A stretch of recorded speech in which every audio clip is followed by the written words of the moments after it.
for one's actions。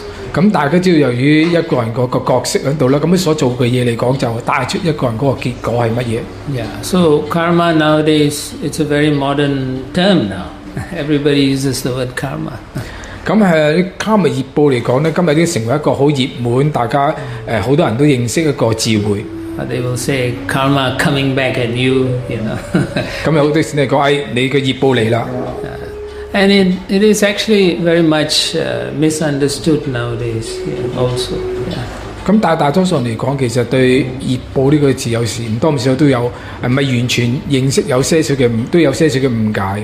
It is very important in our life because life is all about karma.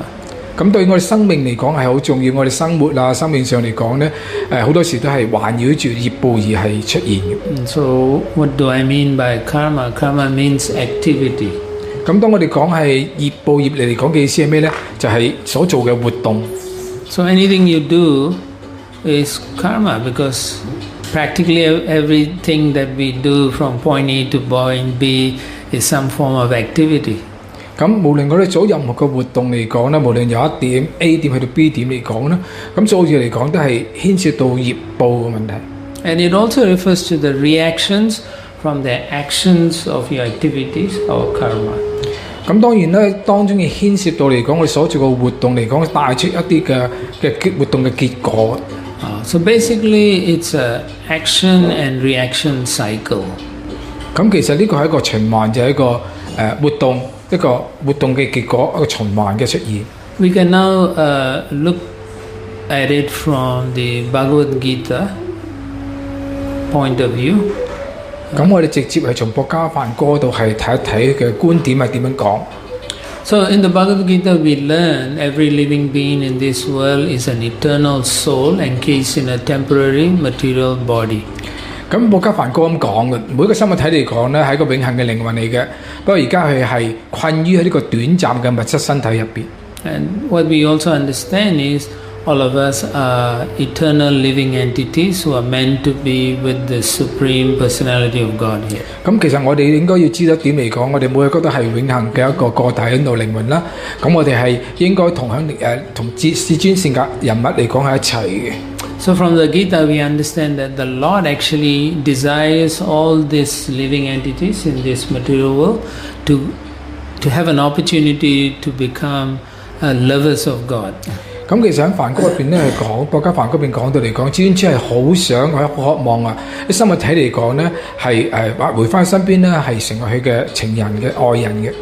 To induce that, he actually creates this material world to create difficulties in existing in this universe, in this material universe. 為咗係做到咁樣嚟講，所以就創造呢個物質世界喺度啦。咁嘅世界嚟講咧，有好多個問題會出現喺度。我哋生活睇生活喺物質世界嘅碰到好多個困難嘅。In other words, he says that if you live separately from me, then it's going to be difficult living in this material world. 佢換句話說，想係話俾我哋知嚟講，如果我哋想係脫離 Krishna， 係另外自己獨立生活嚟講咧，喺呢個物質世界生活嚟講，其實係好困難。Therefore, he gives them an opportunity, or you can say a chance, to gradually rectify themselves and come to the understanding that they have a higher purpose. 咁所以佢其實俾個機會我哋啦，能夠係糾正我哋嘅錯誤概念喺度啦，然後係翻去嗰度。But the rectification takes place in this restricted environment. 但係呢個所謂糾正嚟講，其實要喺呢個咁惡劣嘅環境底下嚟講，將我哋糾正過嚟。Yeah, so there's this verse, Ajo Nityam Shashvato Yam Purano, means unborn, eternal, permanent living entity. Yeah. 咁佢講到生物體嚟講係永恆嘅啦、無生嘅啦、永遠存在嘅一個生物體。So each soul has always existed and will always exist as a personal, individual being. 咁每一個靈魂嚟講咧，係永遠都存在，亦經常存在喺度咧，作為以一個個體、一個人物嘅生物嘅形式存在。Another thing we also learn from the Bhagavad Gita is that only the material body begins and ends, for the soul is never born and never dies. 咁從博家梵歌啦，我哋認識到嚟講，只有生物物質嘅身體嚟講先有開始終結，而靈魂嚟講咧係無生，亦都係無死嘅。Okay, and then being part and parcel of the Supreme, we are His superior living energy. 咁由於我哋係至尊主嘅不可分割嘅部分嚟講咧，咁其實我哋係至尊主個生命嘅能量嚟嘅。That one is from the Bhagavad Gita where it says Aparayamitastu Anyo Jiva Bhuta Sanatana. Yeah. 咁其實呢個係師節嚟講嘅講到嚟講係我哋係永恆嘅靈魂咧，我哋係至尊嗰個比較高級嘅能量嚟嘅。Krishna explains to the living entity that he's actually comparing material energy to the living entity. 咁事實上 ，Krishna 嚟講係作一個比較，將呢個靈性能量同生物體咧，或者呢個物質能量嚟講作一個比較。And then he says, besides this material energy, there's a superior energy, and these are all the living entities. 咁 Krishna 講話，除咗呢個物質能量之外嚟講，有更高嘅能量喺度，呢個就係生物體。Yeah. So then we are part and parcel. That also he explains in the Gita as Mamevangso Jiva Loka Jiva Bhuta Sanatana. That we are part and parcel, but we are part of His eternal manifestation. We are expansion of His eternal manifestation. 咁亦都講到啦，我哋尊主嘅不可分割部分喺度啦，咁係至尊主嘅能量嗰度而係出嚟嘅。Yeah, it's kind of warm in here. Yeah.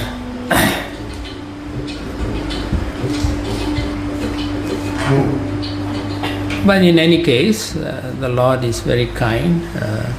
He wants to help every living entity. So He gives us unlimited chances to discover the truth that we are spiritual beings and our real home is Krishna's eternal abode.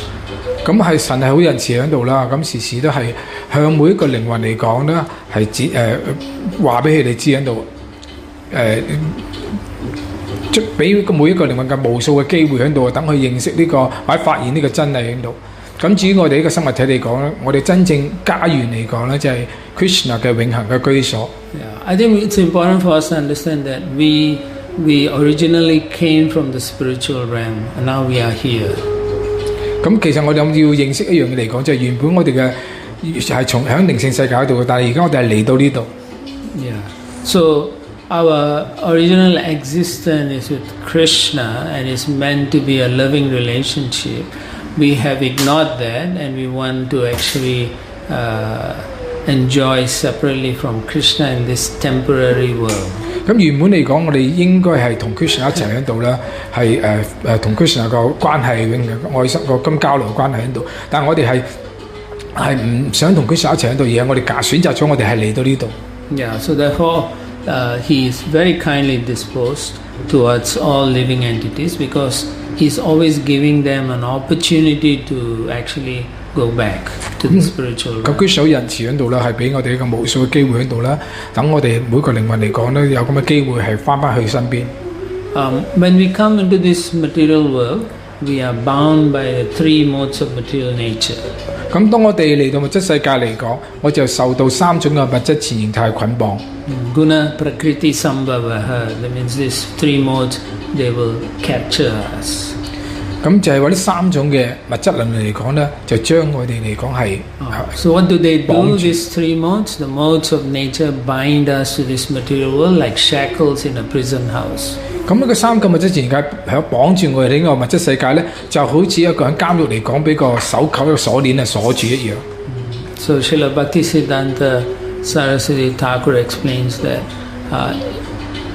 you can be in a prison house, and then there could be a prisoner with a gold shackle, a prisoner could be silver shackle, and a prisoner with iron shackles. 咁巴斯丹嚟講，亦都係咁樣一個比喻喺度咧，話喺個監獄喺度啦，或者你可以有啲高級嘅一個手扣嘅手鎖喺度啊，係用金做嘅，有啲係用銀做嘅啦，有啲係鐵做嘅啦。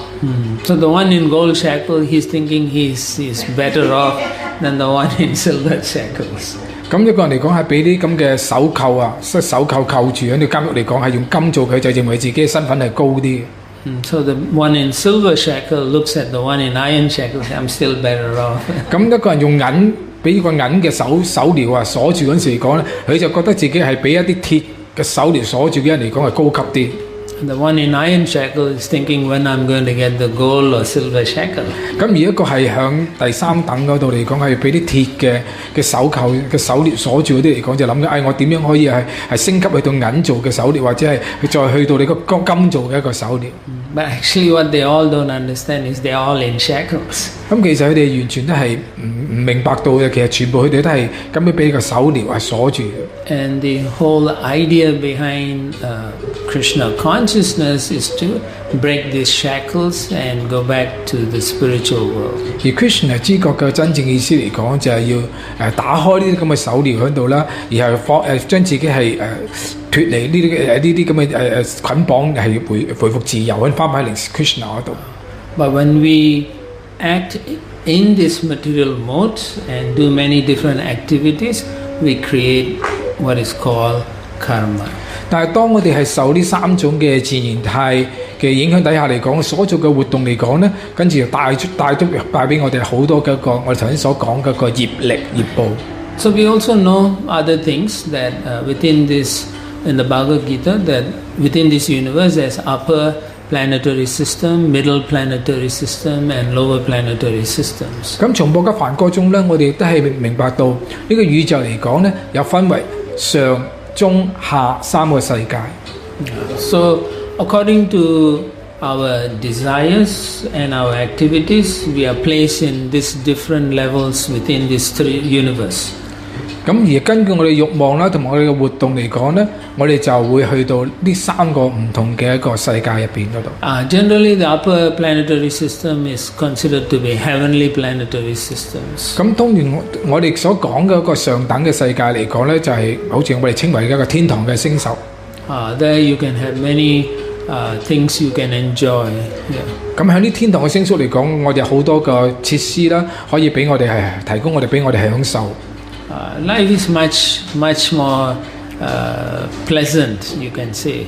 咁意思嚟講就係好多嘅歡樂啊、快樂嘅嘢啦。But just like in every other place, it is also temporary. 咁就好似我頭先講到你所有呢地方嚟講都係好短暫。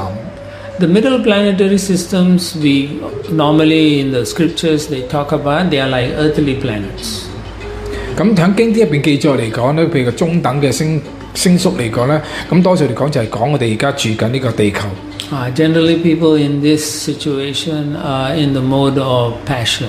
咁通常咧，身處喺呢個世界嘅人嚟講咧，係處於個情慾形態嘅。And they pursue a lot of fruitive activities. That means activities that generate a lot of wealth, long life, etc.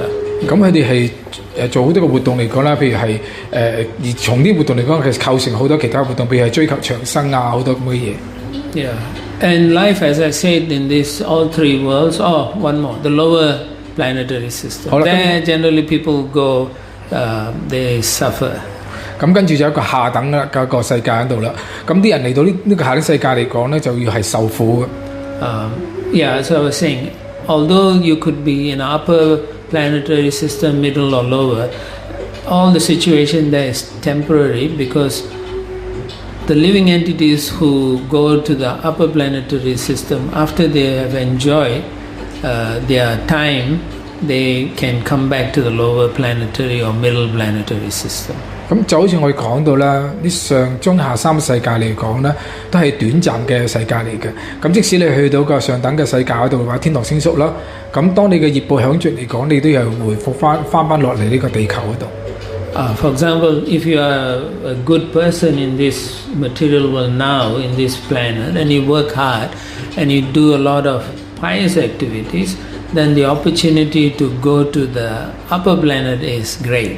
咁好似或者你喺呢個世上嗰度嚟講啦，咁你一個好人嚟嘅，你做好多善事啊、善行喺度，咁你會有機會嚟講咧，會係投生咧去到呢個天堂星宿嗰度。So they said, Urdhva Gachanti Sattvat Star. That means you do good and you go to the upper planetary system. 咁就好似我哋係做善事、做好事嚟講啦，咁我哋就去到呢個天堂嘅上等嘅天堂嘅星宿。And then Madhya Tistanti Rajasa. In the middle planetary, those who are predominantly in the mode of passion, they take birth there. 咁啲人嚟講咧，好想操縱、好想控制，一嚟講咧，意欲好強，控制意欲好強嚟講咧，就會投生呢個地球嗰度。And then those who are ignorant or pursue very dark acts, adho gacchanti tamasa. So they go down to the lower planetary system. 而有啲人嚟講咧，係比較係追求一啲比較愚昧方面嘅嘢嚟講咧，佢就會係提升啦，去到一啲無知啊嘅嘢嚟講，就會投生呢個下等星宿嗰度。But in any case, as I mentioned many times, life in these worlds are all temporary. 咁就好似我講過好多次喺度啦，生命喺呢啲咁嘅三個世界嚟講都係好短暫。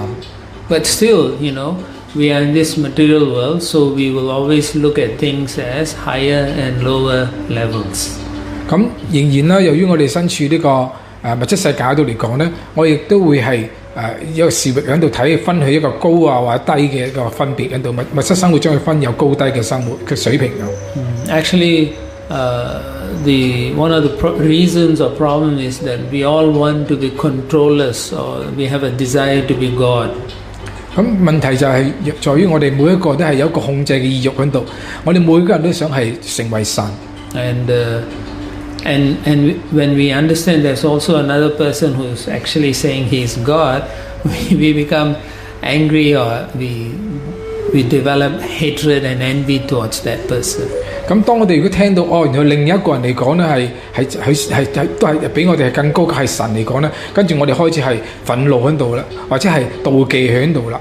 That hatred and envy actually places us in this situation. 佢由於我哋呢種咁嘅妒忌嘅心態嚟講咧，所以先招致到我哋係嚟到呢個物質世界。And within this material universe, the entire universe runs on the will of the Lord. 咁整個物質宇宙嚟講咧，係響至尊主嘅一個主嘅一個意願底下嚟講係運作。And what is that will? The will is that He wants us to rectify ourselves. 咁主嘅意願係乜嘢咧？佢意願嚟講就係想將我哋嘅心態糾正過嚟。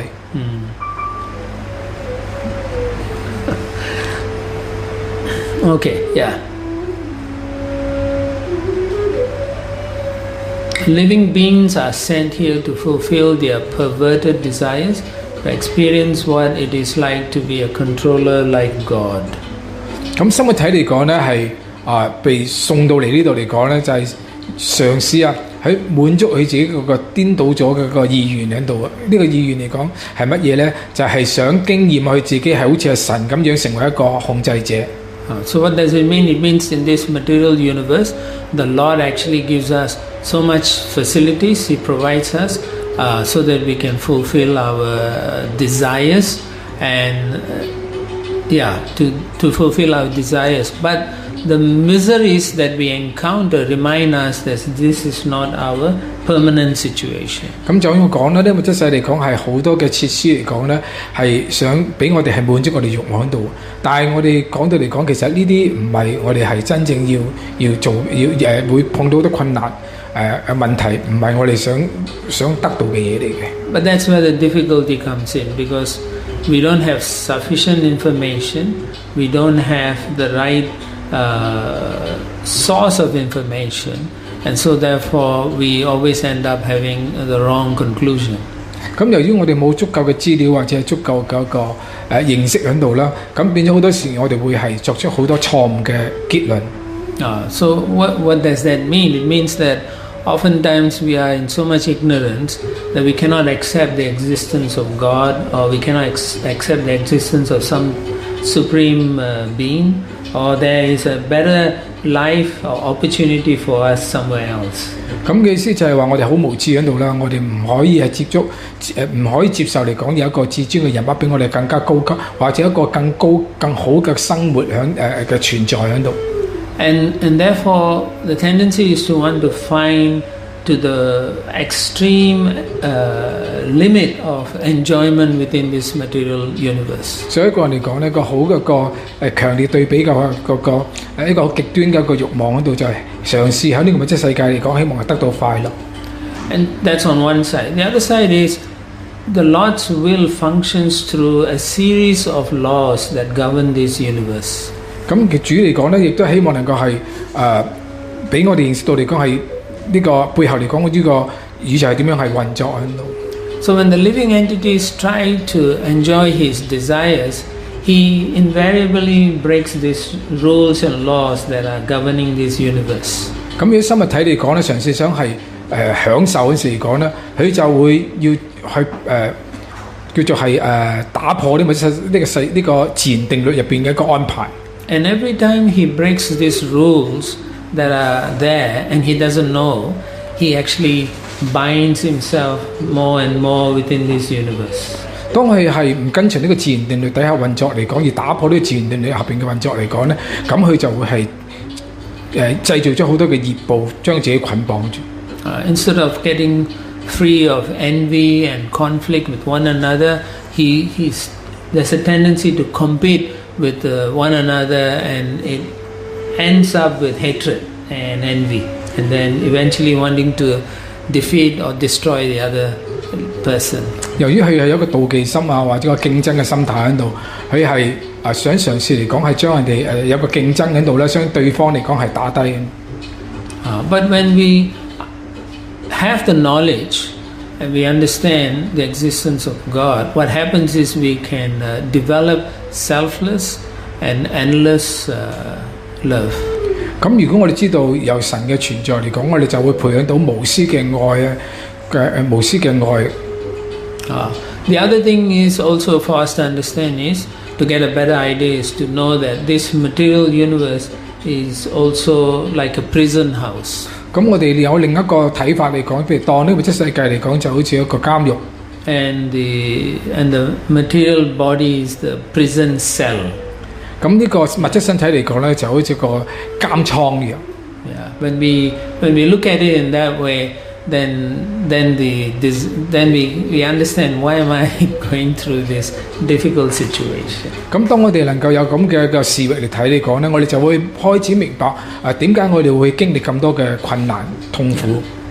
So another potency of this material universe is that it has the ability to put all of us in an illusion, thinking that we are happy in this situation. 仲有一個呢個物質世界個能量幾咁之威力咁之大嚟講，就佢能夠將生物體嚟講咧，將佢將佢處於個假象當中嗰度，以為我就係呢個身體喺度啦。So all these are governed, and when we do not follow the rules, then there is this rule, the will of the Lord in the form of different laws, and one of these laws is the law of karma. 咁主嚟講有好多唔同嘅一個戒律喺度、規律喺度啦。如果我哋係唔跟隨主啲咁嘅戒律、規律嚟講咧，咁就有好多問題。咁其中個規律嚟講咧，啲守則或者就係我哋所講呢個就係業報啦。And the law of karma is like a cosmic rule book that ensures justice for all. 咁呢個業報定律嚟講咧，就係呢個宇宙嘅一個規律嚟嘅。咁佢入邊好似個法律嘅書喺度嚟講咧，入邊係規定記載住我哋所要跟住一個正義，有冇一個跟住守法喺度嘅要。So this law of karma, the whole idea behind this is closely related to dharma. Dharma means doing what is right or duty. 咁其實業報嚟講咧，同一個 dharma 嘅職責嚟講咧，有個好密切嘅關係喺度嘅。Of course, for some people it means morality, ethical duties. 咁有啲人嚟講，或者係屬於道德啊、倫理方面啊，或者係某一方面嘅一個責任喺度咁睇。And basically in Hinduism, that's what it is. They feel if you are moral and ethical, then and if you can do it properly, you live a good life and you achieve a good karma. 咁有啲可以咁睇嘅，就係話你道德倫理方面你係做得好好嘅嚟講咧，咁你就會得到好嘅業報啦。Alright, okay. So some of the laws of karma we can look at it now more in detail. 咁而家我哋係嘗試係詳細啲睇一睇業報定律嚟講係乜嘢回事啊 ？Okay, so these are laws of karma, and it is within the Bhagavad Gita. If you study closely, it says good acts raise us to higher states of existence. 咁呢個其實《博家梵歌》入邊都有提到喺度嘅。咁我哋可以詳細睇，就譬如講做一個善行嚟講咧，就會提升到一個更高嗰個一個存在環境嗰度。Yeah, and I kind of touched it earlier on. If you follow the trend, and then passionate acts keep us where we are. 咁呢個情慾嘅激情嘅情況嘅行為底下嚟講咧，就將我哋係好似譬如而家我哋而家身處呢個環境嗰度啦。And dark acts drive us to lower states of consciousness. 咁一啲黑暗嘅一啲嘅係愚昧嘅活動嘅行為嚟講咧，就將我哋帶到呢個低等嘅存在嘅環境。Now, from our perspective, we are living this material. We only see one level. That's it. We don't understand there's a higher existence. We don't understand there's lower existence also. Sorry.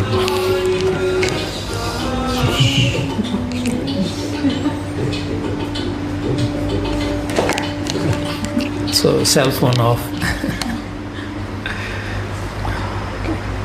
Can you? Now, from our understanding, we only see life in this state of consciousness within this material world. 咁對我哋嚟講咧，我哋只係以我哋而家暫時咁意識形態嘅知覺嚟講咧，係睇到我哋所睇到嘅咁嘅認識底下睇呢個世界。And we don't have a clue or an understanding that's higher levels of existence.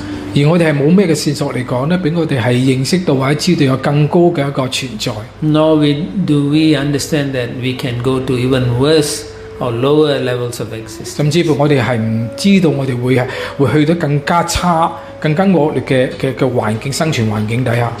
So karma allows us to go to higher, lower, or in the same level. 咁而業報嚟講咧，就將我哋可以帶到係好更高嘅啦、好嘅啦，或者係更差、更低嘅一個生活存在嗰度。And all this existence can happen through a series of lives. 咁呢個嚟講咧，會係當你係認真咁過你生活，一系列嘅生活嚟嘅話嘅認真過你生活嚟講，就會做到帶到我哋咁嘅環境嗰度。Means in this life I'm Tom. In the next life, I'll die and take birth as someone else in a different existence, a higher or could be lower. 咁一連串一系列呢啲咁嘅活動或者嘅投生嘅時候，好似譬如我呢一世嚟講，可能係狗啦，下一世嚟講咧投生另外一樣嘢嚟講咧，就會係不斷咁樣係做好多啲唔同嘅活動。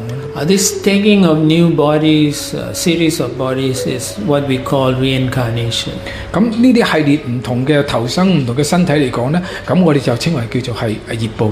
And we look at all these concepts of soul, reincarnation, and karma. They all fit together very nicely like a beautiful jigsaw puzzle. 咁好似譬如我哋當我睇嚟講，將業報啊、靈魂啊、輪迴啊睇埋一齊嚟講，就好似個砌圖咁，好完美咁擺埋一齊。Okay. So remember, I was speaking that we are actually spirit soul. So the experiences we go through these different lives, the opportunities that are given, is actually so that we can discover the truth that we are spiritual beings. 咁就好似我講過喺度啦，咁我哋係呢個咁嘅知識嚟講，係俾我哋嚟講係認識到、發現到我哋自己真正自己嚟講係一個靈魂嚟嘅。So that's what karma is about. Karma is there to help us to come to this conclusion eventually.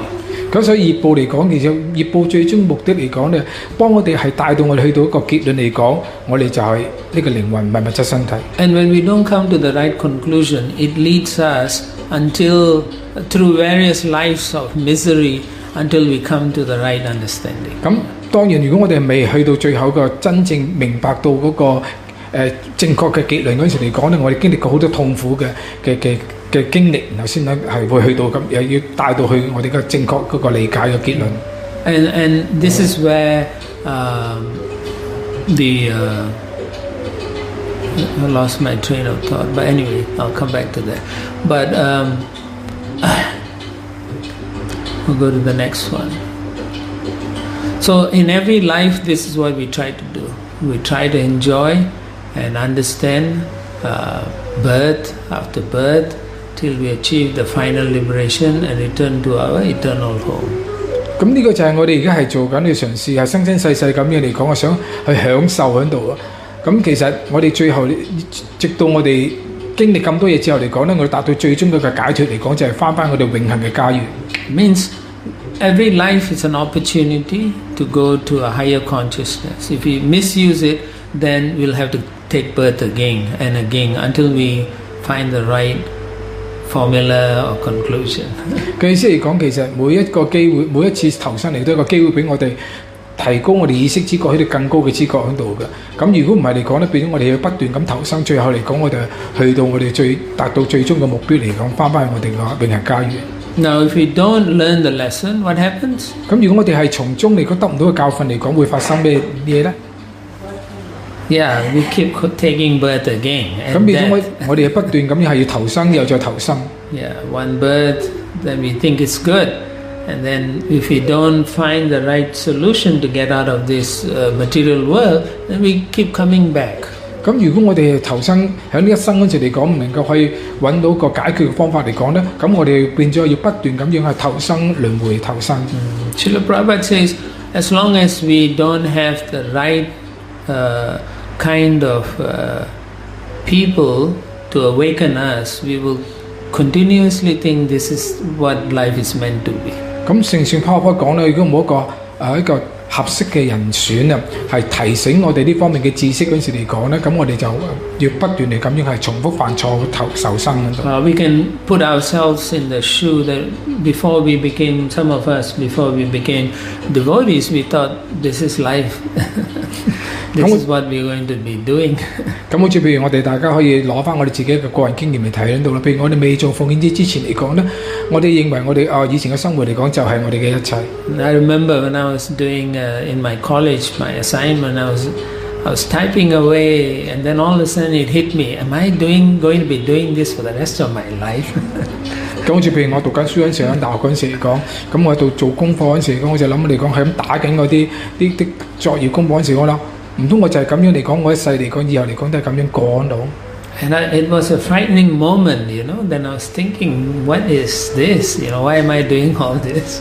咁突然之間我一個諗嚟講，諗點解會咁樣做喺度咧？點解會要咁樣做喺度咧？ And then my friends came into the lab and they say, hey, hi, and then we were talking and I forgot and I continued the pursuit of my happy life. 咁突然之間個朋友嚟講走過嚟，跟住同我打聲招呼之後，跟住我就乜都唔記得晒喺度啦。跟住覺得係啊幾好喺度啊，我哋過翻自己生活咪幾好喺度。And later on when I was reading Prabhupada's book, then it struck me, it's simply that there's something more than just doing this life after. 咁後尾冇幾耐嚟講咧，咁我接觸到Prabhupada嘅書啦，咁我讀聖Prabhupada嘅書嚟講咧，咁知道原來生命嚟講應該係點樣用喺度。Yeah, even though the jigsaw puzzle that I was putting and appeared to fit everything didn't seem to be the right puzzle. 咁即使或者好似個砌圖嚟講，我哋好似好多件嚟講已經一件一件嚟咁冚上去做得好好喺度，但係其實我覺得你嗰個砌圖好似唔係咁啱我。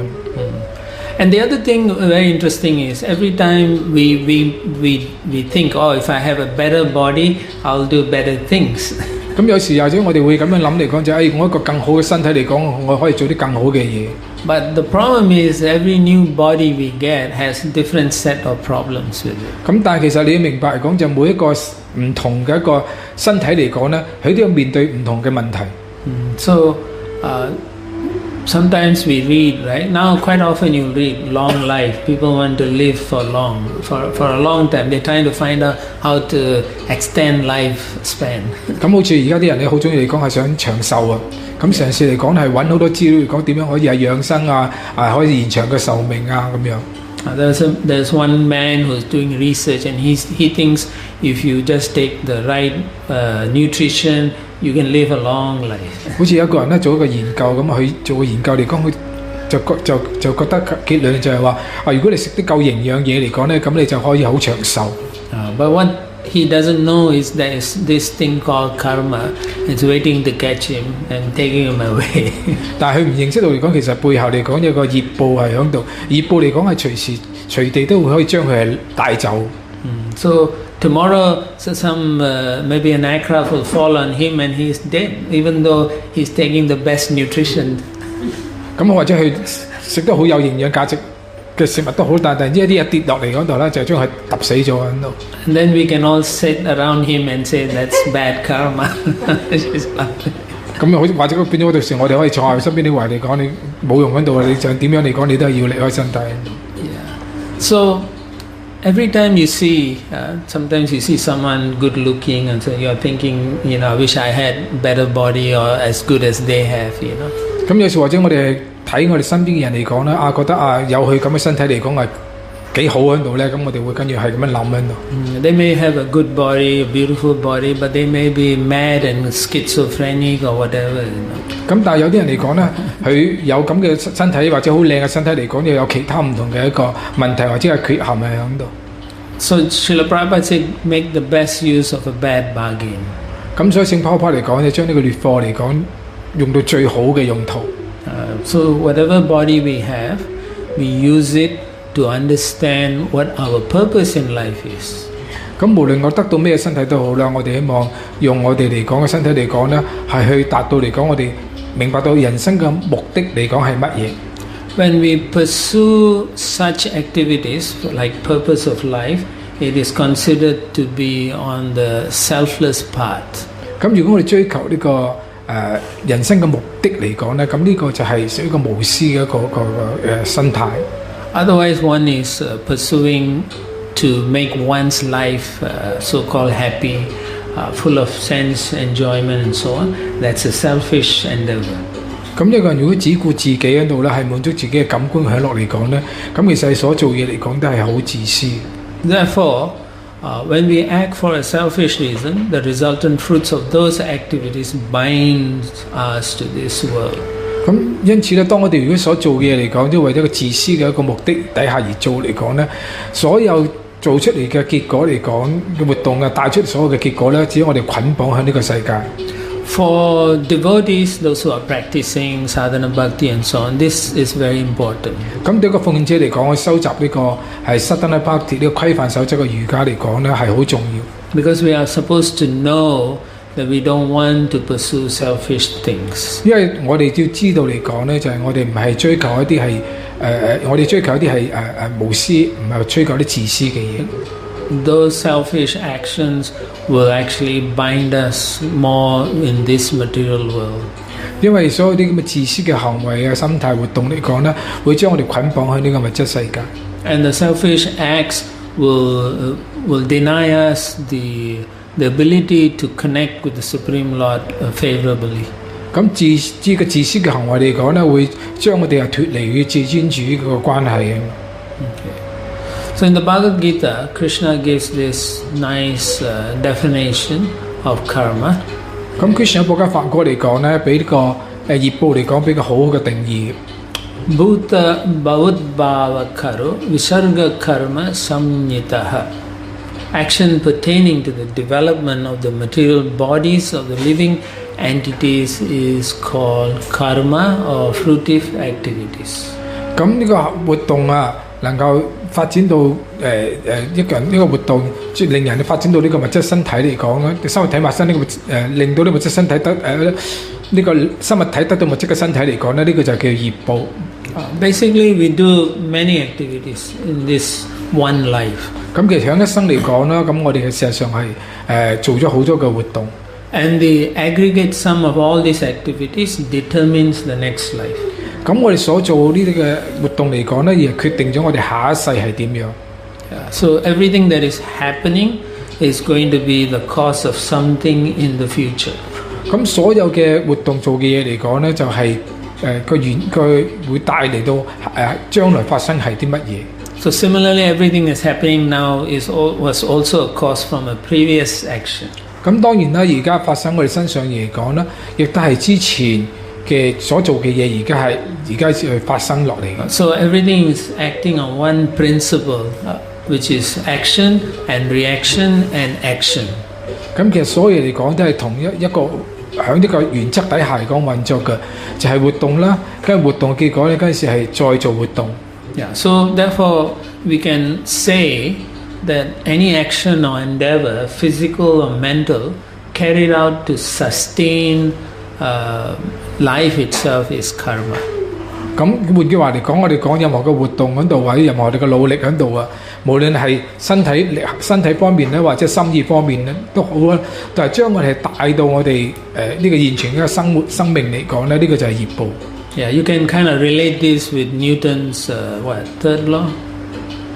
咁或者我哋係用牛頓嘅第三個定律啦。Every action has an equal and opposite reaction. 其實每一個動力嚟講咧，都會有同樣嘅反動力喺。Of course, here he's talking about forces, but we are talking about the activities we do may have good and bad reactions for us. 咁當然你可以講緊力學喺度啦，咁但係對我哋嚟講，其實我就係講緊一個好嘅活動嚟講啊，有好嘅業報，壞活動有壞嘅業報喺度，對我哋嚟講。Yeah. So Newton's third law of motion works on the gross platform of phenomenon in this material world. 咁其實呢個牛津呢個第三個定律嚟講，呢個力學嚟講咧，其實喺呢個物質嘅現象世界嚟講咧，你可以係用呢個現象一個力學嚟去睇喺度。Yeah. So when we talk about karma, we speak not only about interactions of a living entity with an object, but also between two human beings also. 咁當我哋係講業力嚟講，唔單止人同埋一個物體喺度咧，其實人與人之間嚟講都係有一個業力嘅一個互動係喺度。Yeah, so then there are consequences for every action we do with one another. 咁每一個活動嚟講咧，之間嚟講都係有個因有個果。And these consequences may be in this life, or it could be in another life. 咁呢個活動嘅因果結果嚟講咧，可能喺前一生啦，或者喺度喺另一生嗰度。So it can act on us immediately, or it can take a while to act. 咁或者有時呢啲咁嘅因果嚟講咧，或者即刻發生我哋現一世嗰度咧，或者係響係來生或者未來先會發生。But then again, Krishna says karma is very difficult to understand. 所以 Krishna 講嚟講咧，呢個業報嚟講係好複雜喺度啦，唔係咁容易明白理解喺度。Yeah, Gahana karmano gati. So very difficult to know where it's going to lead one. 咁而係你好難知道佢個因果係點樣喺度。Because a single entity or single person, we perform millions of actions. 因為每一個人或者每個身體嚟講咧，我一個生物體嚟講，我哋做好多千百萬種嘅活動。Yeah, and so therefore the multiplicity of actions and reactions go on everywhere, and it's very complex. 所以無數嘅活動啊，結果嚟講咧，係不斷咁樣係發生，響無處不在，係度地方都有發生。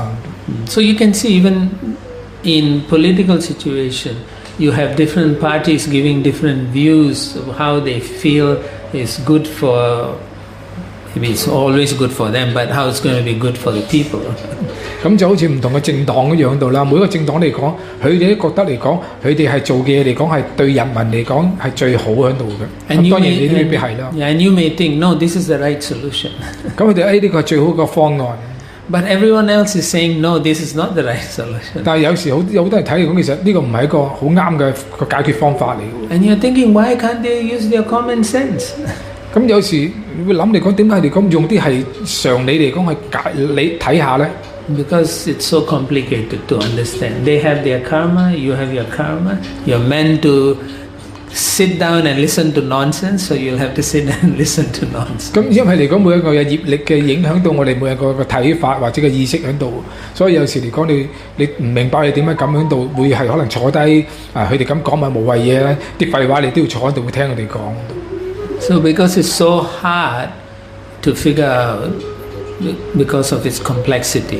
因為由於業力嚟講咧，已經唔知複雜喺度，所以你係好難去明白。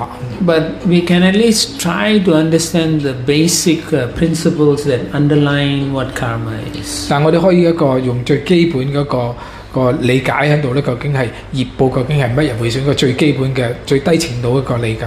And then we can make some sense of what's happening, even if we don't know or have specific information. 或者即使我哋唔係一啲好深入或者好特別嘅理解喺度咧，但係最少我最基本嘅理解，我哋係或者最基本嘅知識嚟講咧，我哋會知道。About why some people have to undergo some difficulties, why another group of people are having success, and why a third person is not even enjoying life. 咁好似咪有啲人嚟講，點解係經歷咁多痛苦喺度？點解有啲人會係享受緊喺度咧？或者有啲人嚟講根本嚟講係面對好多個問題喺度。But by reading the Bhagavad Gita, we can look at karma and get a general idea. and an overall understanding of the situation. 咁喺博家梵教嚟講呢個一般嘅一個見解度啦，俾我哋知道嚟講係業報係點樣去發生，係咩一回事喺度。We can understand this from this famous story of the Chinese farmer. 咁我可以從呢個故事咧係講一個中國嘅農夫。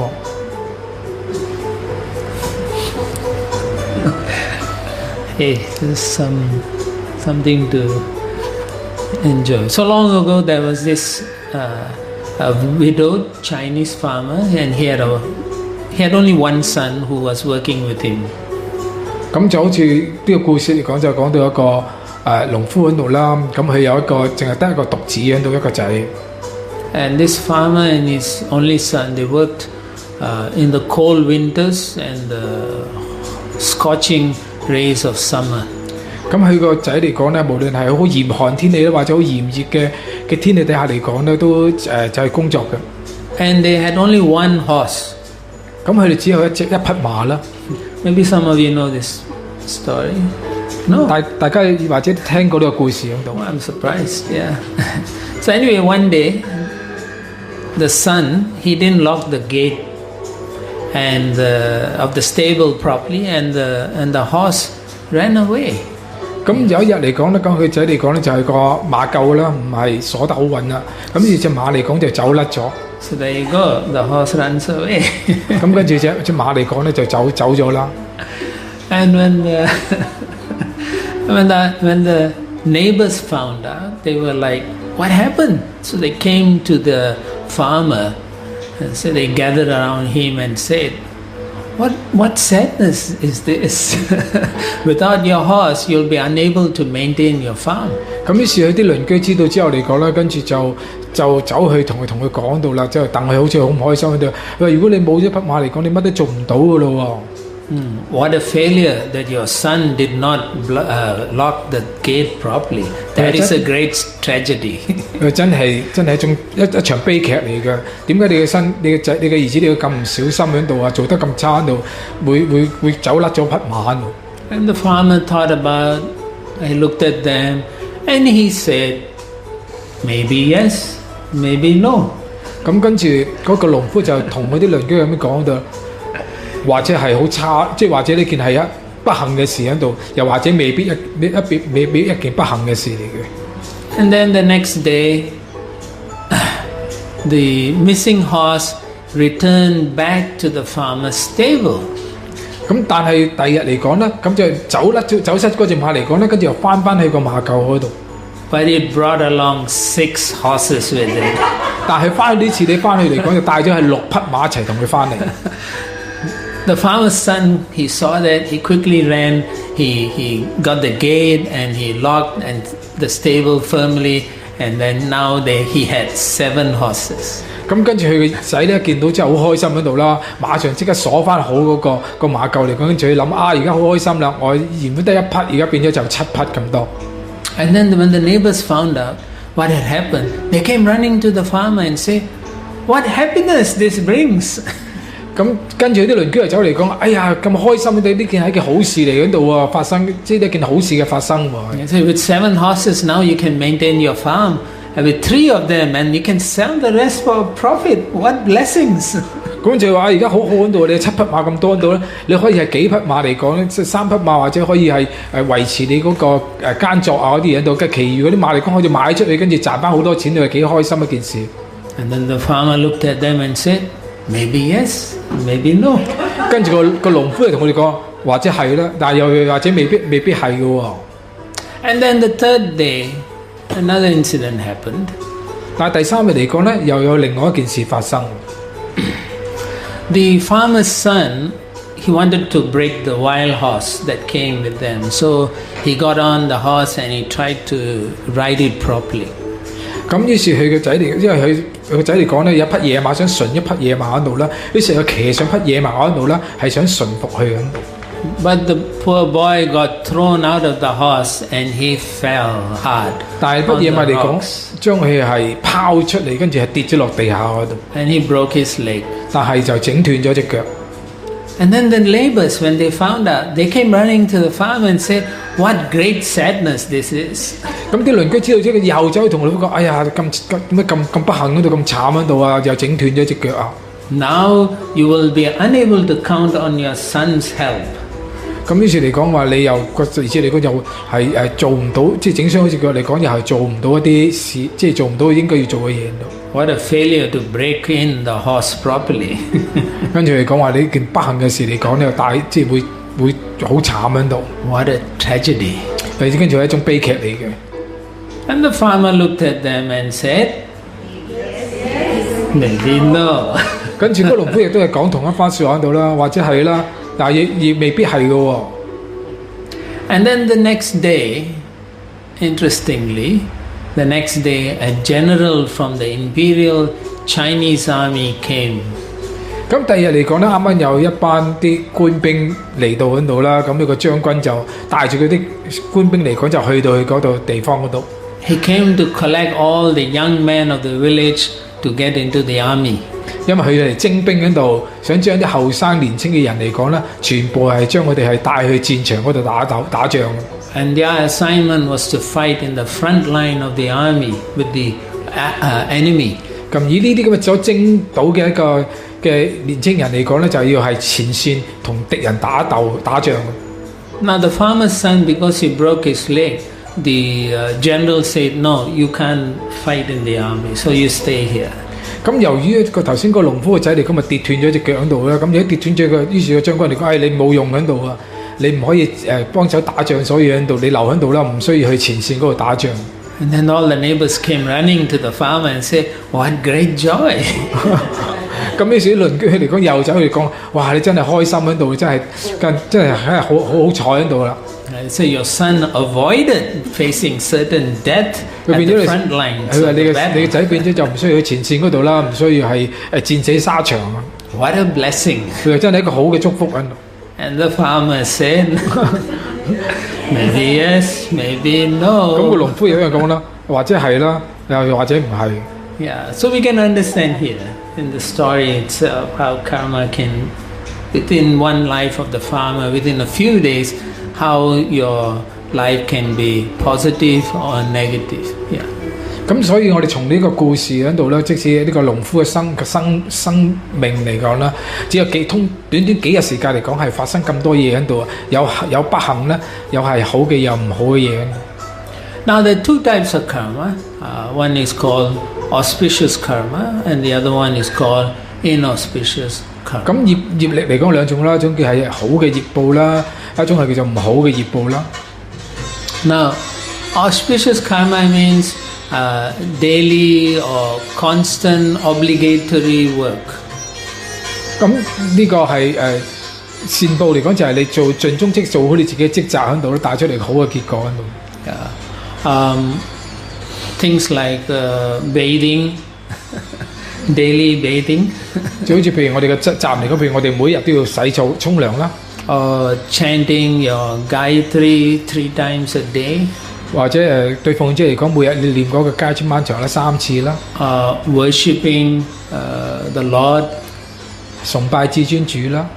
So that's like daily or constant obligatory duties. 而每日咧，或者係恆常要做嘅一個職責嘅責任喺度。Yeah. And then you have the rituals, which are also auspicious karma. 嗰一種嚟講就係啲儀式喺度啊，啲儀軌儀式喺度。That means you do oblations, you perform rites for your forefathers' satisfaction of their departed soul.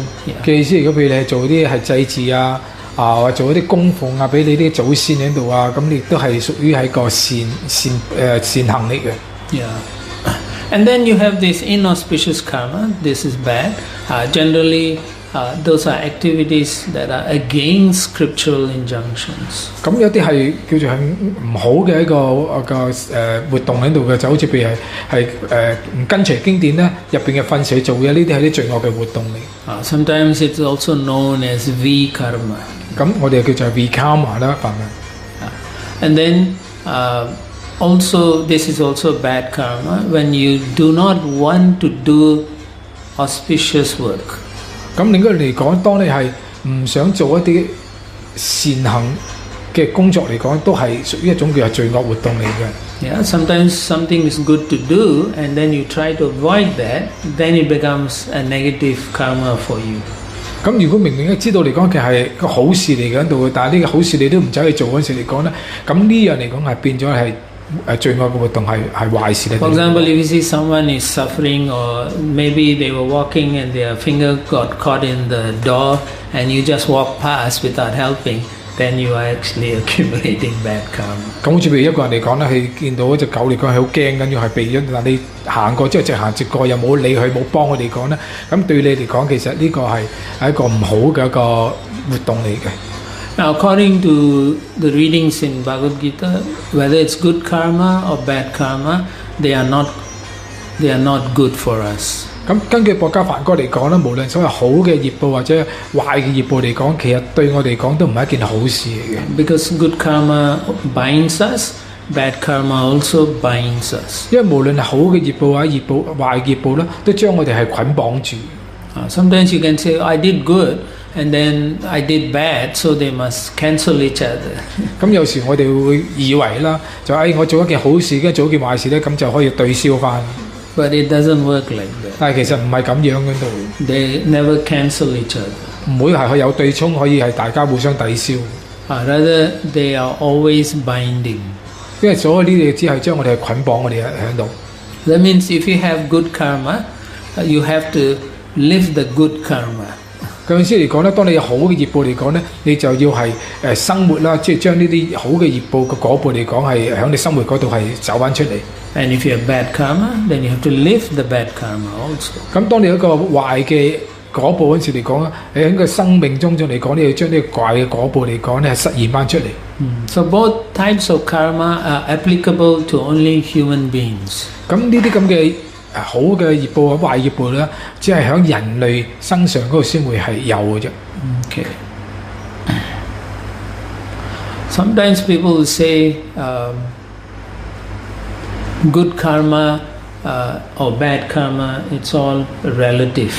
咁有時啲人講就所謂好嘅業報啊、壞業報嚟講係相對喺度嘅。And then they try to define what is good and what is bad, and then they find it's all confusing.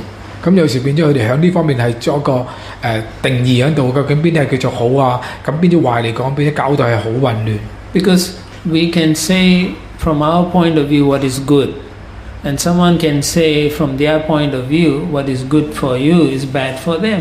咁有時佢哋唔會咁樣講，就係話有時你所謂嘅好嘅嘢嚟講，對你嚟講係好嘅啫，但係對我嚟講，我哋係唔好喺度。We may have ideas of what is good and bad, but we don't have much clarity.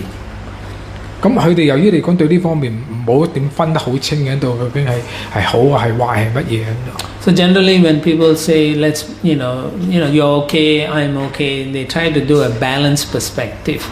咁所以當啲人成日講話好你又幾好啊，我又幾好嚟講，佢嘗試嚟講係做一個平衡咁樣睇一件事喺度。And therefore, it ends up confusing everyone. 咁其實當佢哋嚟講佢哋冇理清楚究竟係好壞係點樣喺度咧，變咗令到嚟講佢哋一聽完之後嚟講係比較混亂。Because someone says this, someone says that, and this one says this, and that one says that, and it's just confusing. 因為有啲人嚟講，佢又講一番説話係咁樣啦，而另啲人嚟講又講另一番説話喺度，變咗3-4人講嘅嘢都係唔同喺度咧，變咗聽完之後嚟講，你覺得好亂，究竟唔知邊樣先係真嘅。And then the other group of people will say God is benevolent, He's always wonderful, He's giving, but then He is not powerful enough to stop your bad karma. 咁有啲人嚟講，神係好恩慈、好偉大啦，好犀利喺度，但係佢唔能夠可以阻止阻止你嘅業報喺度。Therefore, you find most people don't really understand karma properly, and they just make it more and more confusing. 咁佢神其實唔係好偉大喺度，即係佢唔能夠阻止你嘅業報喺度，咁變咗啲人嚟講咧，會搞到嚟講越嚟越亂喺度啲嘢。Okay, so karma is actually like a boomerang. Yes. The result of every action eventually returns to the doer of that action. 咁呢個其實嚟講，佢講你係咪呢個回力標，好似回力標咁樣喺度。咁佢個回收力就係你抌呢個活動出去，最後嚟講，我係翻返轉頭喺你嗰度。Okay, the reaction that comes back depends on the degree of good or bad and the intention. 咁當你做嘅活動嚟講，睇你嗰個出發點係點樣嗰度，個程度係點樣嚟講咧，或者會懷住咩嗰個心水你做嚟講咧，就會係翻返喺你嗰度發生。So what am I saying? There is karma also in shaking people's hands. You take some karma. 咁我講好似譬如好似同人哋握手嚟講到咧，都可以話係有業報喺度。There's karma in saying hi, how are you? 咁就好似譬如業報同你講，點啊，你幾好啊嘛。Or even smiling at someone, right? Sometimes you smile at the wrong person, they'll punch you. 點解會咁講？好似譬如有時你同一個人打招呼嗰度，有時你同一個唔啱嘅人打招呼嚟講，或者同佢笑嚟講咧，佢會無端端上嚟可能打你都唔出奇。Or they may be following you or stalking you. 咁或者會嚟講係跟住你嚟講喺度啦，跟住係揾你麻煩喺度。So everything triggers some reactions. 咁其實每做一樣嘢嚟講都係有一個果報活動。So like this man, he thinks it won't hit him. 咁好似譬如嗰啲人咁樣你擁一擁嗰塊嘢喺度啦。So eventually it's going to come to him. 咁開頭未發覺得到，到最後嚟講，將呢個骨牌嚟講，最後嚟講係到你最後嗰塊嗰陣時嚟講，就係砸翻落去嗰度。So this is another demonstration of reaction of karma. 咁你其實呢一個示範喺度咧，話俾你知業報活動要業報個果報活動嚟講，會係有啲點樣係發生。So anything that happens or everything that is happening is going to be the cause of something else. 所有嘅發生緊而家嘅嘢喺度，或者而家我哋所做嘅嘢嚟講咧，將來嚟都會係令到將來有啲嘢會發生。So we mentioned that, and everything happening is also a result of some other cause that happened in the past. 咁就好似而家發生我哋身上嘅嘢嚟講咧，都係以前係所做嘅活動嚟到而家發生，喺我哋而家發生。Yeah, so this is the action, reaction, and action cycle. 咁呢個就係活動啦，同埋一個結果，活動結果呢個咁係一個循環。Okay, so all these are determined and sanctioned by the Supreme Personality of Godhead. 所有呢啲嚟講咧，都係得到至尊主嘅允許底下，然後先可以會發生。He is the Lord, the Paramatma, who is seated in our heart as the witness. 咁至尊主一個超靈嘅身份喺度啦，處於我哋內心嗰度，佢係我哋所有活動嘅見證者。Upadrastamantascha Bharta Bhakta Maheshwara Paramatmeti Chapi Ukto Deyasmi Purusho Paraha Deyasmi Purusho Parama. So the Lord in the heart, He is the one who sanctions whatever actions we do. He can see, and He is the one who is the witness also. 咁呢個至尊主嚟講係處喺我哋嘅內心嗰度啦，去允許我哋所有嘅事情發生到，亦都係一個見證我哋所有嘅活動。So we may think I'm doing something bad, nobody is watching, so I should be okay. 咁有時或者我哋咁樣諗，偷偷地咁諗就而家冇人睇到喺度啦，咁我做一啲唔好嘅嘢嚟講都冇人知嘅。But actually, someone is always watching you. 咁事實上，某一啲人嚟講咧，某一個人嚟講咧，成日都睇住我哋嘅。So therefore, in our lives, we sometimes find we suffer more for things that we think we shouldn't be punished.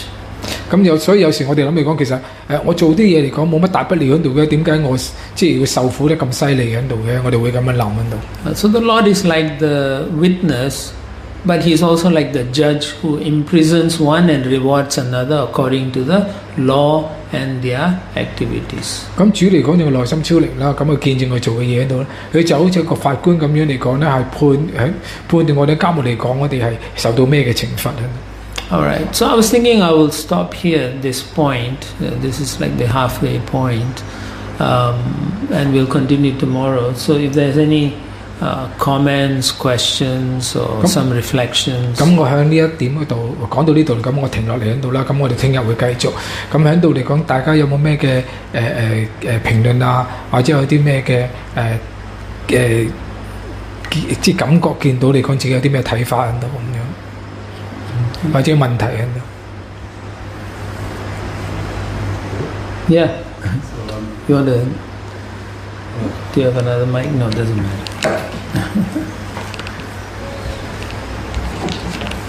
I'm just wondering, So you're mentioning about the two karmas, it's karma and vikarma, right?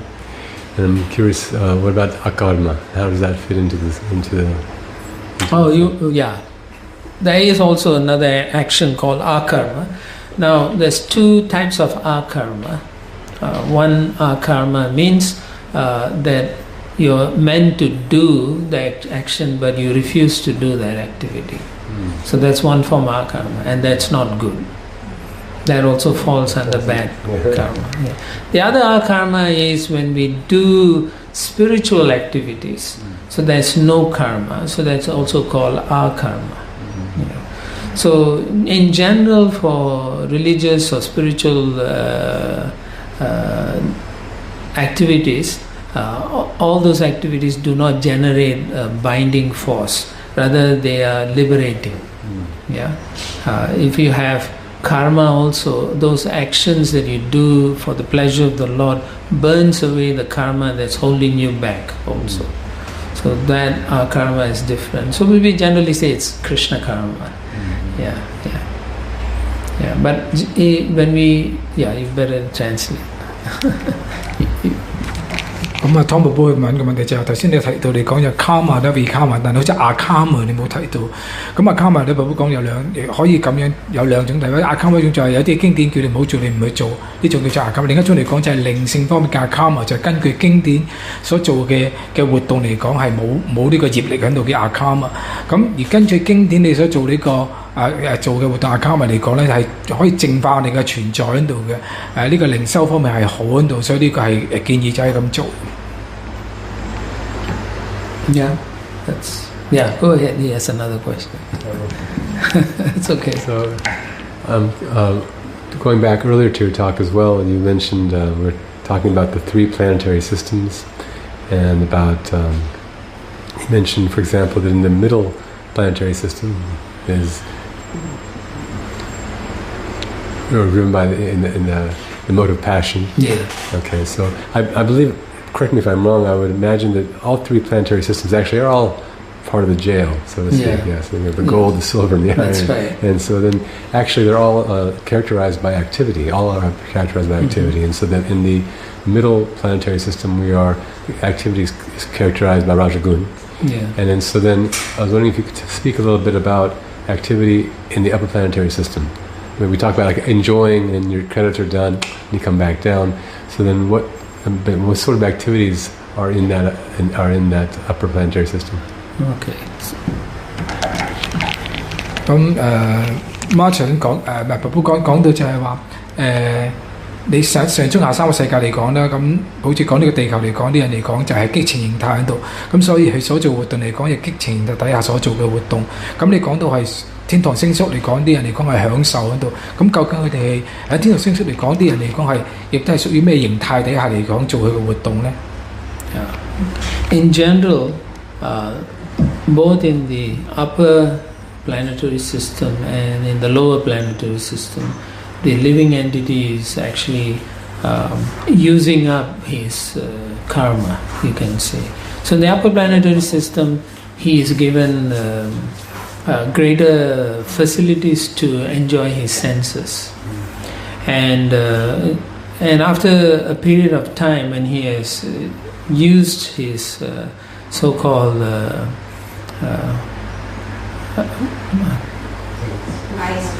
credit, that's what I was thinking, that's in credit. He's using his positive credits used up.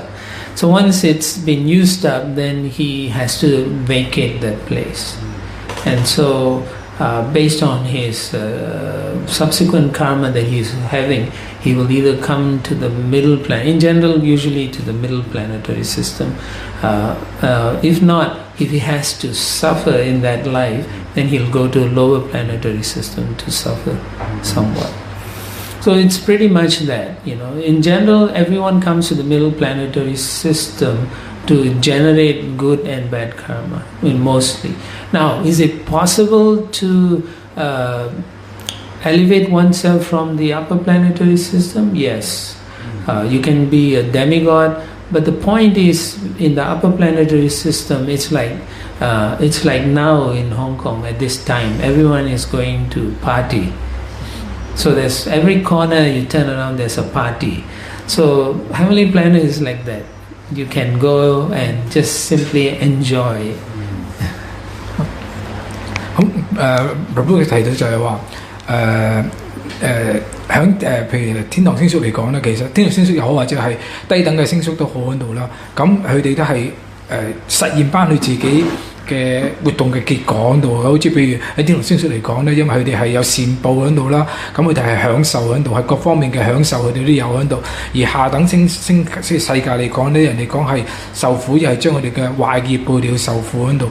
咁所以其實佢哋嚟講係當佢哋啲業報完咗之後嚟講咧，就會落翻呢個地球嗰度嘅。好似譬如天堂星宿嚟講，佢哋用盡佢哋嗰個善行嘅果報嚟講，翻嚟呢個地球嗰度啦。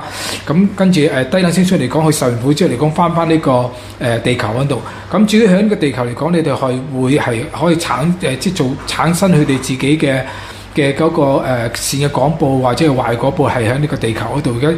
而天堂星宿或者係低等星宿嚟講咧，都係實現翻佢自己一啲嘅果報活動喺度。咁好似譬如你講到香港嚟講，咁而家呢個時候嚟講咧，邊度出街嚟講，啲人都係慶祝緊喺度啊，好多嘅活動啊，好多嘅聚會喺度啊咁樣。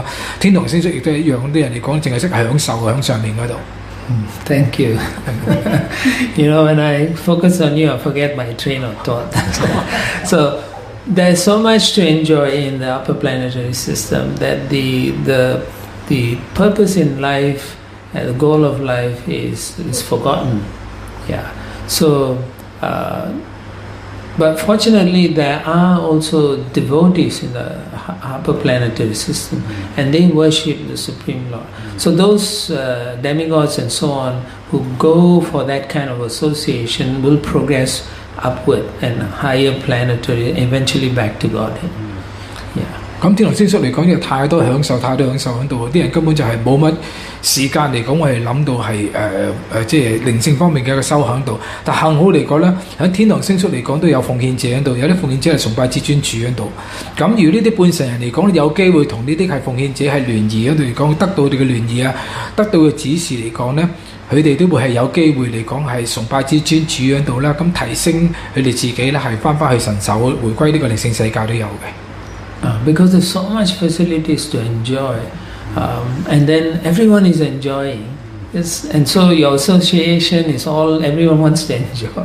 So there's a tendency to give up on trying to pursue what is beneficial for you. 咁事實上個享受嘅機會太多喺度啦，每一個人都係只係計顧住係享受喺度啦，咁變咗我哋講會忽視咗佢哋真正要追求嗰個最終嗰個目標係響邊度。The food is good, the air is clean, no pollution, the water is like nectar, everything you touch is pleasing and wonderful, the clothing are far out, you know, so why not enjoy? 咁食物係咁之好喺度啦，水又冇啲水嚟講又好清澈好甜美啦，咁啲空氣又冇污染喺度啦，啲衫嚟講就係幾咁之試正喺度啦，咁所以何樂而不為？點解個個都唔享受？即係個個變咗會只會追求享受喺度。Therefore, heavenly planets, in general, people forget the goals of life clearly, and there's more. It becomes like a resort. Like people work so hard, and then they go on a cruise ship or whatever. So that's what they do, and then they think, "Oh, I'm so happy." And then before long, their karma is finished. They have to come back and start working next week. Yeah. 所以有時有啲人盡情工作之後，你跟住係盡情享受喺度啦。咁所以喺呢啲天堂星宿嚟講，啲人嚟講，因為太多機會係享受喺度，佢會盡情享受啦。忘記咗人生嘅目標。但係當佢呢啲福報潤盡之後嚟講咧，佢哋就係翻嚟個地球嗰度。So in a sense, the middle planetary system here, it's more balanced because you have the opportunity to understand that you are suffering. Yeah, if you go to the lower planetary system, the suffering is so much, it's too much, that you just want relief. Yeah. 咁但係喺呢個地球嚟講，呢個叫中等世界嚟講咧，地球嚟講係最好喺度，因為佢係一個平衡度啦，你又會有受苦有享受喺度啦，咁變咗嚟講會係翻呢個理智嚟講會係會追尋啲靈性方面嘅目標喺度。咁至於下等世界嚟講，太痛苦喺度啦，啲人嚟講，淨係喺度係咁受苦嚟講咧，心目中嚟講咧，只會係諗住你點樣去脫離個苦海喺度，苦嘅痛苦嘅狀態喺度。And generally, if you go to the lower planetary system, and when you come back to the middle planetary system, because you are so bad, you will take a lower form of life, not a human form when you come back. 咁對低等星宿嚟講，啲人嚟講，因為係佢業報十分之差喺度啦，即使佢受完佢啲咁嘅業力嘅結果之後咧，佢投生翻上呢個地球或者呢個中等世界嚟講咧，佢都係以最低等嘅生命形式投生嘅。If you don't take birth in a lower form of living entity, then you'll take birth in the human form, but you may live in a country that you have no good facilities and you may be suffering a lot. 咁或者你會係投胎唔同嘅生命形式，或者你有機會做翻人都喺度啦。咁但係都會去到好差嘅環境嗰度啊，或者嗰個地方嚟講，會係你令到你受苦得好犀利嘅。The suffering so much that you're only thinking of survival. 咁你受苦得好犀利嚟講，你自己點樣諗住係顧住生存喺度。And that's why devotees are compassionate. They go there and wake them up and say, look, there's a better alternative than suffering. 所以奉者係幾咁之仁慈喺度啦，無論你處於咩環境都好啦，佢會係嘗試去就係喚醒你嘅意識之覺啦，係幫你。But the difficulty is when someone is in deep ignorance, it's very hard to make them realize there's more to life than just suffering and trying to survive. Yeah. 但係一啲人如果個意識之覺太蒙蔽得太犀利嚟講咧，咁係好難將佢喚醒，俾佢知道嚟講，其實人嘅生命嚟講有更加嘅嘢可以係追尋得到喺度。So to help them, the devotees who are preaching, they take the karma, and so they elevate their consciousness sufficient enough to take up devotional life. 所以奉者咁之仁慈喺度啦，佢哋向佢傳教嚟講啦，係提升佢哋係攞走嚟某啲業報，等佢哋係意識之覺提升到嚟講，有足夠嘅意識之覺嚟講係明白靈性嘅知識嘅。That's what devotional service and association is all about. Otherwise, how the person is getting better? Because you are relieving them of their suffering. 所以如果唔係點解即係奉獻服務嚟講係奉獻者或者幾咁之係犀利喺度，就係話如果唔係嚟講你攞走佢嘅業力或者俾呢啲知識佢哋嚟講，點可以係令到佢哋提升上嚟咧 ？So that the karma doesn't affect you, you have to be chanting very nicely and following the principles properly, so the karma doesn't touch you. You become a via media to let it pass through you to Krishna. All the way. 咁當你譬如頭先Prabhu講到就係話你傳教時嚟講，你要係可能要攞對方一啲嘅業嚟講啦。咁但係呢方面你首先你要自己做好準備喺度，你要係唱頌得好喺度啊，你規範守則守得好喺度啊，自己作為一個透明嘅媒介，咁樣先可以將你喺人哋身上攞嘅業報嚟講，將佢轉介到俾 Krishna 嗰度。So as a devotee, you can now understand why our actions have value and consequences. 咁對奉獻者嚟講，點解我哋做嘅活動嚟講咧係幾咁之重要喺度咧？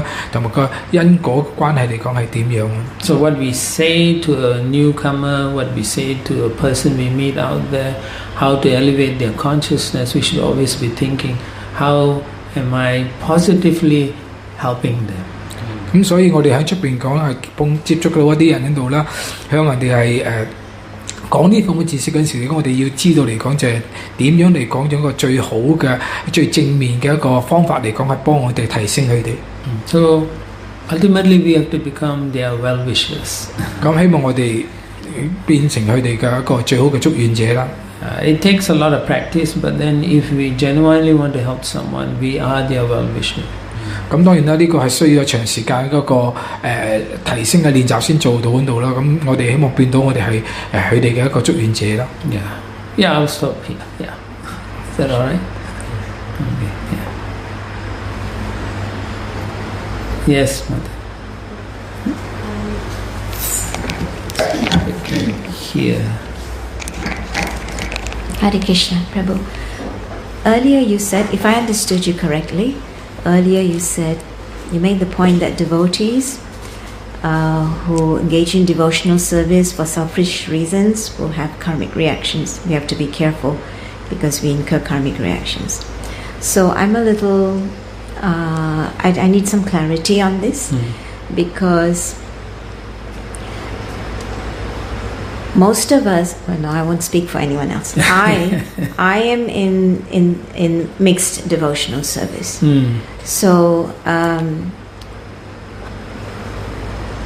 obviously, intellectually, I understand how it should be, but it's not fully realized. So I still going back and forth. So what kind of karmic reaction am I going to get? Because my understanding is that engaging in devotional service is our karma. But if I'm engaging in devotional service without pure thing, with mixed intentions, so what am I doing? Is it a karma, or do I get karmic reaction, or how does it work? Please. It's your consciousness. Yeah, sorry, let him. Yeah, you need to translate. 咁啊，因為我問頭先寶寶講就係話，如果我哋做奉獻部，如果係即係有個私心底下嚟講，可能都仲有啲業力嘅影響喺度。咁阿之提到一樣就係話，或者我哋仲未到一個好純粹嘅階段，一個完全無私嘅階段度，我哋仲有啲混雜喺度，即係有些少無私，有時又會自私咁樣混雜嘅一個。咁當我哋咁樣做，因為我知道如果做奉獻服務應該係冇業力喺度嘅，冇業報。但係如果當我咁嘅心態底下嚟講咧，所做嘅奉獻服務嚟講，究竟係有業力咧，啲人冇業力喺度咧？咁Prabhu提到嚟講就係講到話個意識知覺方面。Anyway, that's a good question because 呢係一個好嘅一個問題。Because everyone is going through that. 咁好多時我哋好大多數都係咁樣。And I said it's your consciousness, meaning that what is your intention actually? 咁其實最主要嚟講就係我哋係個出發點個出發點係點樣喺度，個用個出嗰個意圖係點樣喺度，同埋意識知覺係點樣。For example, if you have a family to take care, then if you are thinking my family members are servants of Krishna, so I'm working to help them so that they are serving Krishna nicely.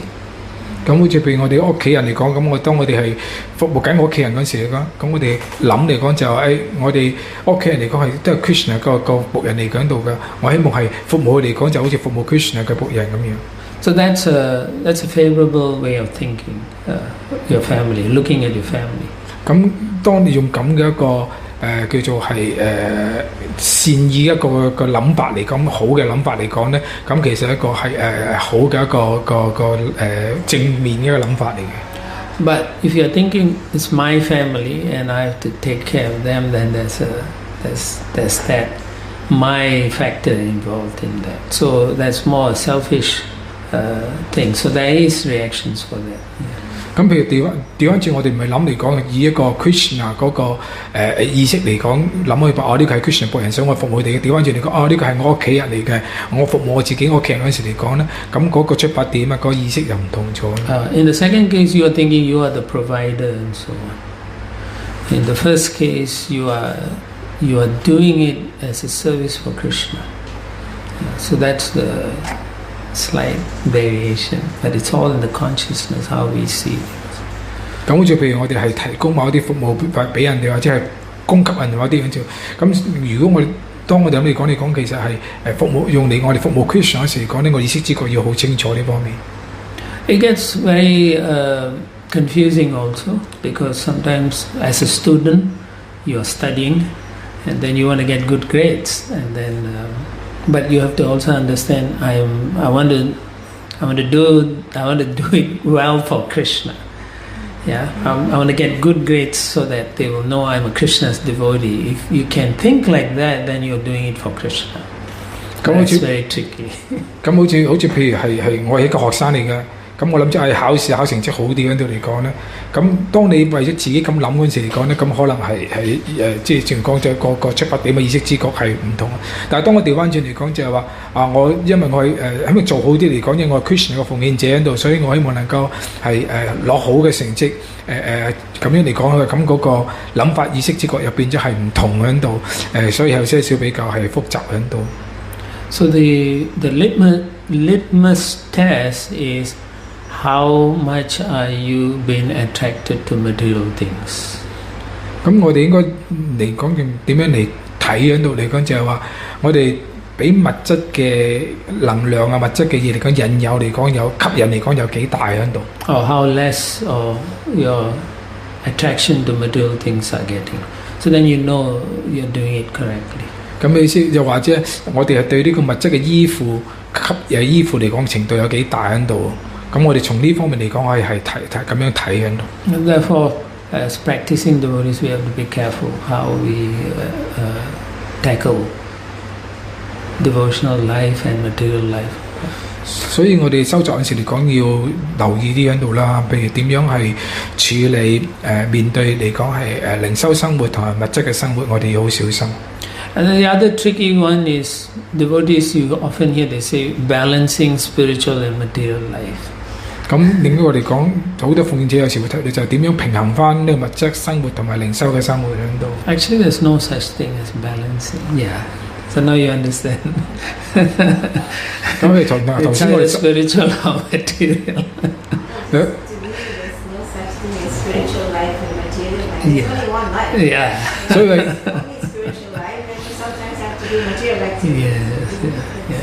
所以其實頭先我哋咁講嚟講就係意識知覺好緊要。其實我哋應該完全係靈性嘅意識知覺嚟處理物質嘅嘢喺度。所以其實冇所謂物質生活、靈性生活，其實用靈性意識知覺嘅出發點而係睇物質生活嘅嘢喺度。所以其實全部都係得靈性嘅生活嘅啫。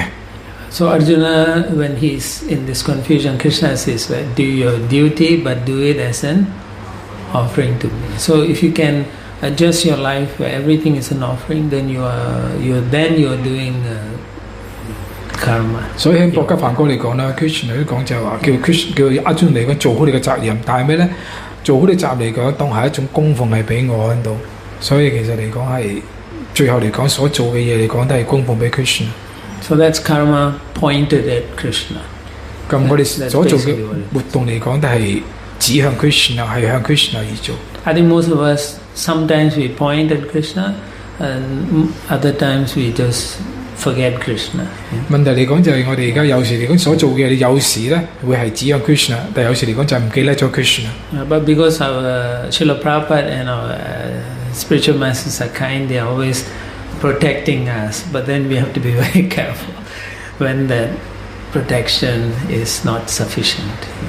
咁但係由於聖泡泡仁慈喺度，同你聖道嘅仁慈喺度，成日保護住我哋喺度啦。咁如果唔係，我哋好多時會係犯好多錯喺度。但係我哋其實要好小心喺度咯，因為即使聖泡泡靈聖導師保護我哋喺度啦，但係我哋自己都要做足夠嘅防範咯，我哋自己保護自己。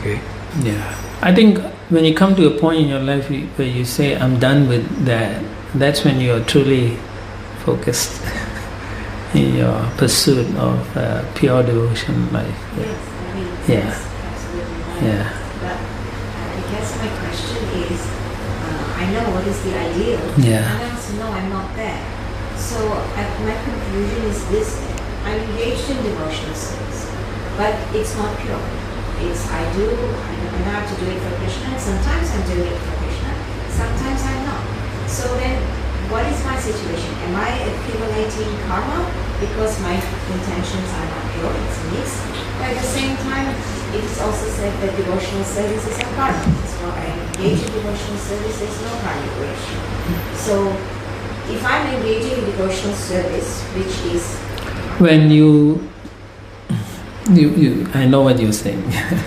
媽姐就係再重新講翻頭先嗰個點嚟講，就係話即係有時我哋係做嘢嚟講一心一意係淨為 Krishna 而做，但係有時嚟講我哋係未必係做得到，因為而家我哋嘅階段嚟講仲有啲混雜喺度嘅。咁究竟嗰個最後走出嚟講，究竟個會帶出嚟咩後果咧？嗰個業報有冇業報，即係冇業報喺度咧咁。Yeah, like in the sixth canto, Kunjara Snana, right?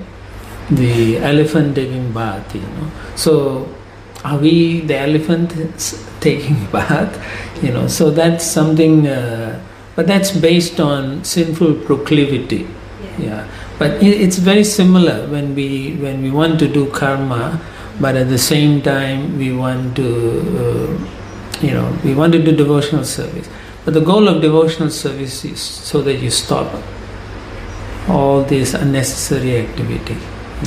Yes, but Yes. it's not even that. Yeah. I'm saying like when I'm actually engaging in the devotional service. So you are not creating karma at that time.